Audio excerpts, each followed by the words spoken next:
तो ये जब यशायाह 9:6 पढ़ता हूँ मैं, यहाँ पे एक चीज़ लिखी, क्योंकि हमारे लिए एक बालक उत्पन्न हुआ, हमें एक पुत्र दिया गया है और प्रभुता उसके कांधे पर होगी और उसका नाम अद्भुत युक्ति करने वाला, पराक्रमी परमेश्वर, अनंत काल का पिता और शांति का राजकुमार रखा। किसका राजकुमार? शांति का राजकुमार। इस वर्ड को याद रखिएगा थोड़ा। जो राजकुमार है हमारा, है ना, जो हमारा उद्धार करता है, जो अद्भुत कार्य करने वाला परमेश्वर है, वो शांति का। अभी दीदी जब प्रार्थना कर रही थी, उन्होंने एक वचन को कोट करा था, उसने हमें पुत्र होने का अधिकार दिया। और एक चीज और, अगर मैं यहाँ पे पूछूं, जितने लोग मसीह हैं हाथ खड़ा करें, तो कौन अपना हाथ नीचे करेगा? सब। हम सब मसीह हैं, हम सब मसीह हैं, है ना। और यहाँ पर एक चीज क्या है, पैदा कौन होने वाला है, जिसके विषय में भविष्यवाणी हो रही है? यीशु मसीह। ठीक है, हम मसीह, और यहाँ पे भविष्यवाणी होने वाली है मसीह के लिए हो रही है कि वो होने वाला है, वो आने वाला है ना। और वो क्या होगा? शांति का राजकुमार होगा। अब हम लोग उसकी संतान हैं, अर्थात मैं तो ये कहता हूँ कि मतलब हाथी का बेटा हाथी होता है, घोड़ा नहीं होता है ना। एक डॉग का, कुत्ते का बच्चा कुत्ता होता है, बिल्ली नहीं होता है। हम लोग भी से पुत्र होने का अधिकार मिला, जितनों ने उसे ग्रहण किया, पुत्र होने का अधिकार मिला। तो हम लोग भी कौन है? मसीह है, है ना। वो बड़ा मसीह था, वो पिता है, लेकिन हम लोग कौन है? छोटे छोटे मसीह बैठे हैं यहाँ पे, है ना। हम लोग छोटे यीशु मसीह हैं यहाँ पे, जो हम लोग यहाँ पे बैठे हैं। हमारे नाम के आगे भी वही लिखा जाता है, हम हैं भी वही, क्योंकि हाथी का बच्चा हाथी होता है, वो पिता है, हम बेटे हैं, बस अंतर इतना है ना। और भजन संहिता 8:5 या 5:8 में एक जगह लिखा भी है कि उसने अपने से थोड़ा ही कम हमें बनाया। उत्पत्ति में लिखा है अपने स्वरूप, अपनी समानता में बनाया।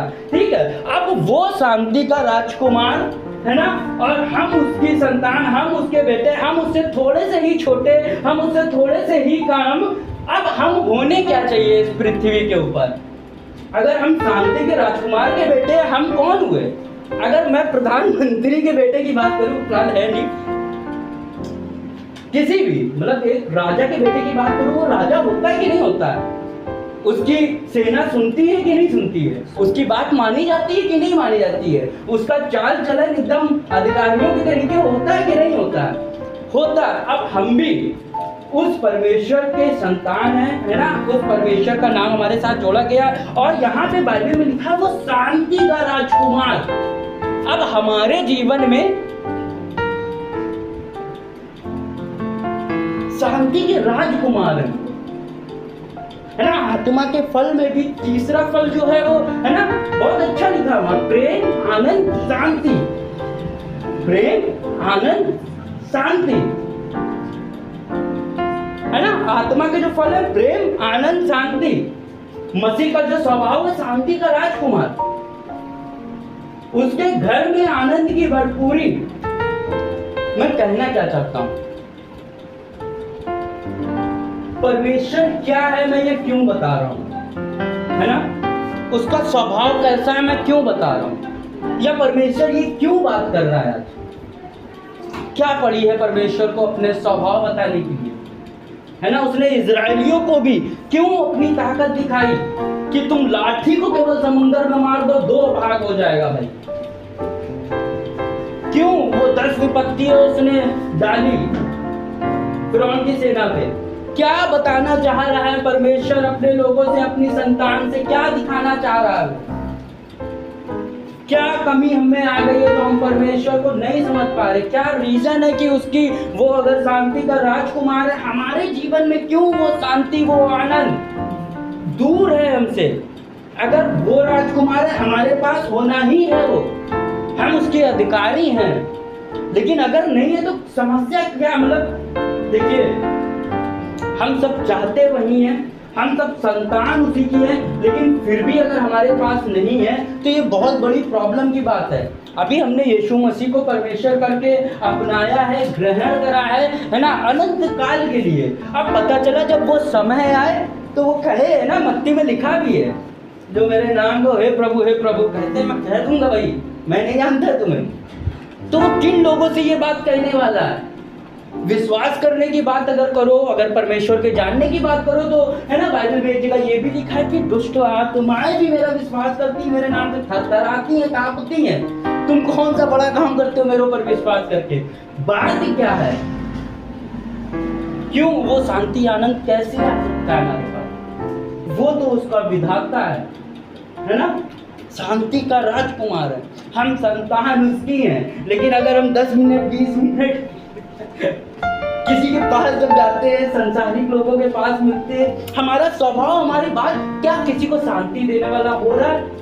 नहीं। तो भाई रीजन क्या? वो तो शांति का राजकुमार ना। इस पद में उसकी जो परमेश्वर तत्व की यीशु मसीह की खासियत लिखी गई है, जब मैं पढ़ रहा हूँ ना, और प्रभुता उसके, प्रभुता मतलब वो आया पृथ्वी पे, दुष्ट आत्माएं सेना 6000 भरी हुई है, निकल जाओ। प्रभुता है ना, आंधी आ रही, तूफान आ रही ना, शांत हो जाओ। दिख रहा है ना हर चीज पे प्रभुता। लाजर मर गया 4 दिन में, बाहर आओ।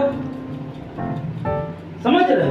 पूरी चीज पे प्रभुता, मृत्यु पे प्रभुता, आंधी तूफान पे प्रभुता, नेचर पे प्रभुता, बीमारियों पे प्रभुता, दुष्ट आत्माओं पे प्रभुता, हर चीज में प्रभुता उसके कांधे पे। हम उसकी संतान, हम उसके चुने हुए लोग, हमने उसको ग्रहण करा। संतान तो है, लेकिन अधिकार कहां गया भाई? और किस चीज पे वो प्रभुता कर रहा था? हम कौन से अधिकार ढूंढ रहे हैं? ढूंढ क्या रहे, मांग क्या रहे मसीह से? वो है क्या और उससे हम चाहते क्या है? समझ रहे? कई बार मैं मेरी पर्सनल लाइफ में बहुत सी परिस्थितियां आती, परिवार में, जिससे मैं कानपुर में आया हूँ, है ना, कभी डाउन कभी अप, कभी डाउन होता रहता, लगा रहता है। तो जब डाउन होता हूँ तो कई बार मैं भी भूल जाता हूँ, हे परमेश्वर कहीं से 20 लाख रुपए दे दे बस, उसके बाद पूरी ईमानदारी से मैं तेरे पास आ जाऊंगा, पूरा संपूर्ण जीवन तुझे दे दूंगा। लेकिन जब बाइबल पढ़ता हूँ कहीं पे भी उसके पास 20 लाख रुपए हैं ऐसा जिक्र ही नहीं है, लेकिन मैं मांग क्या रहा हूँ? मैं एकदम झूठ नहीं बोल रहा हूँ, सच बोल रहा हूँ। क्योंकि एक बार मैं एक सेमिनार में गया था, वहां पे एक भविष्यवाणी भी हुई थी ऐसा कि इतना कैश तुम्हारे पास आएगा कहीं से बेटा, है ना। अब मुझे उसकी लालसा होने लगी, अरे आएगा प्रभु, अभी दे दे, बाद में क्यों देगा, अभी जरूरत है मुझे, अभी मेरे परिवार को जरूरत है, बाहर कौन इंतजार करे, कल किसने देखा प्रभु, है ना। और जब मैं इस टाइप की प्रार्थना करता हूँ, मेरा विश्वास कहाँ गया था, मेरी आशा कहाँ गई था? मेरा प्रभु जो शांति का राजकुमार है, जिसके पास आनंद की भरपूरी, कहाँ गया उसका आनंद, कहाँ गई उसकी शांति? मेरी प्रार्थना ही रॉन्ग होने लगी। प्रार्थना में क्या कर रहा हूँ मैं अभी इस विषय बात करूंगा, लेकिन अभी इधर ही आता। प्रभुता उसके कांधे पर है, और जब वो आया उसने हर चीज पे प्रभुता करी, है ना, हर चीज पे, नेचर पे, हर चीज पे, दुष्ट आत्माओं पे, सेनाओं पे, अधिकारियों पे, हर चीज पे यीशु की प्रभुता थी। जहां वो खड़ा होता था वहां का प्रधानमंत्री, वहां का प्रभुता करने वाला ना, इतनी ज्यादा प्रभुता, मतलब सोच के भी बाहर, 2 रोटी 5 मछली, है ना, 5000 की भीड़, 4000 की, आओ खाओ, क्या प्रभुता थी। मतलब रोटी बनाने, आप लोग बनाते हैं, मेरी भाभी को रोटी बनाना शायद नहीं पसंद है ना, है ना, मेहनत पड़ती है, क्योंकि बेलना पड़ता है, गूंदना पड़ता है, सेकना पड़ता है ना। अब वहां पे वो कैसी रोटी बन के आ गई होगी, मैं सोचता हूँ कभी कभी। आटा नहीं आया गुंदा गुंदाया, रोटी आई बनी बनाई, है ना। मछली, जिंदा मछली नहीं आई, खाने के योग्य आई, क्योंकि लोगों ने खाई थी सीधा बैठ के, है ना। परमेश्वर यीशु ने प्रार्थना करी और दिया चेलों को, जाओ बांटो। मतलब उसके बाद उसमें कुछ भी प्रभु, कहीं चूल्हा नहीं जलाया गया, कोई भट्टी नहीं जलाई गई, ऐसी प्रभुता, एक अद्भुत प्रभुता। मतलब ये सोच के बाहर, कभी शायद हम लोग ने प्रार्थना भी नहीं करी होगी बनी बनाई रोटी दे दे प्रभु, कभी नहीं, लेकिन उसने इस प्रकार की प्रभुता करी। वो घंटों आटा गूंदने की, मैंने 5,000 के लिए अगर रोटी बनानी पड़े, इमेजिन करो कितना आटा गूंदना पड़ेगा, कितना खोखट होगा। और उसने ऐसी प्रभुता करी, हे परमेश्वर बस एक छोटी सी प्रार्थना, धन्यवाद तेरा, लो चले बाटो जाके। ऐसी प्रभुता, ऐसे परमेश्वर की हम संतान, है ना, ऐसा परमेश्वर हमें पुत्र कहता है, ऐसी प्रभुता करने वाला, ऐसी प्रभुता करने वाला हमारे लिए संसार में आया ताकि वो प्रभुता हमें दे पाए।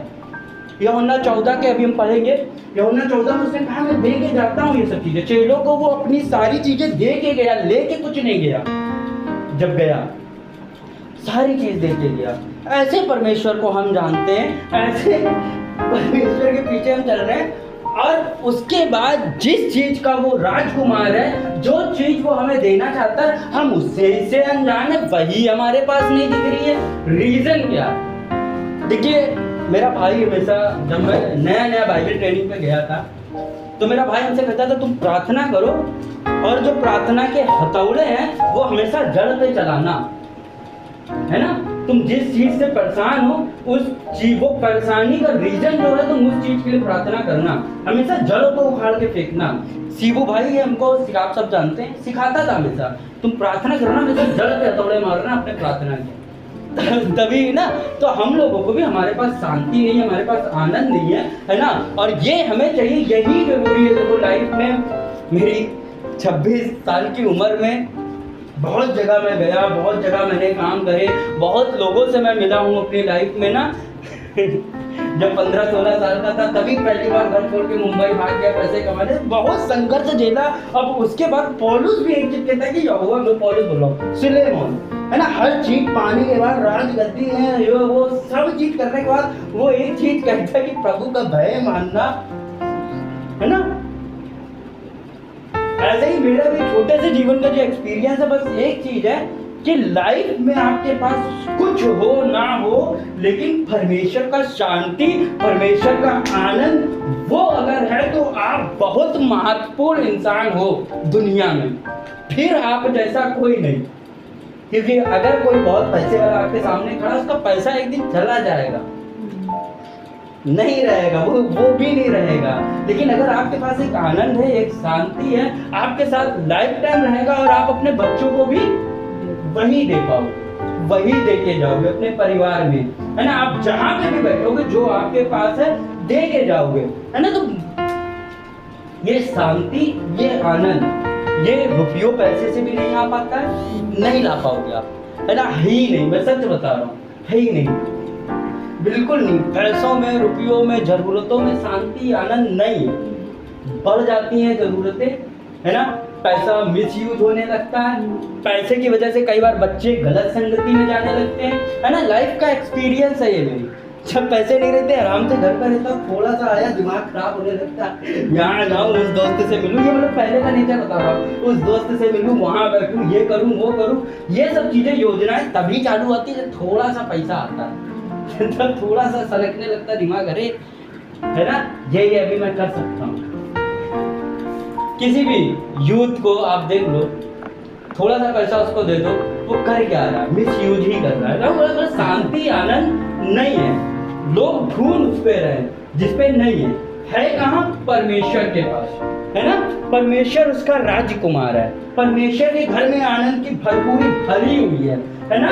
चाहिए वो, जरूरत वो है, लेकिन कई बार हम ढूंढ गलत जगह रहे होते हैं, है ना, मांग गलत चीजें रहे होते हैं परमेश्वर से। और एक चीज जो मैंने शुरू में बताया अपनी गवाही में, कि उसके घर पे आनंद की भरपूरी है ना। तो अगर आनंद चाहिए, शांति चाहिए, तो क्या उसके घर में, उसकी उपस्थिति में रहने की जरूरत है, उसके नेचर में, उसके स्वभाव में रहने की जरूरत है, उसकी आज्ञाओं में बने रहने की जरूरत है ना। हाँ, प्रभुता उसके कांधे पर होगी और उसका नाम अद्भुत युक्ति करने वाला, पराक्रमी परमेश्वर, अनंत काल का पिता और शांति का राजकुमार रखा जाएगा, है ना। उसकी प्रभुता सर्वदा बढ़ती रहेगी और उसकी जो प्रभुता है वो हमेशा उतनी नहीं रहेगी, बढ़ती रहेगी। यीशु मसीह ने कहा भी, तुम मुझसे भी बड़े बड़े काम करोगे, है ना, तुम मुझसे भी बड़े बड़े काम करोगे। और वो तुम क्या, तुम में मैं करूंगा, उसका कहने का अर्थ ये था, है ना। क्योंकि जब यीशु मसीह की सेवकाई के बारे में देखो, जब चेले उसकी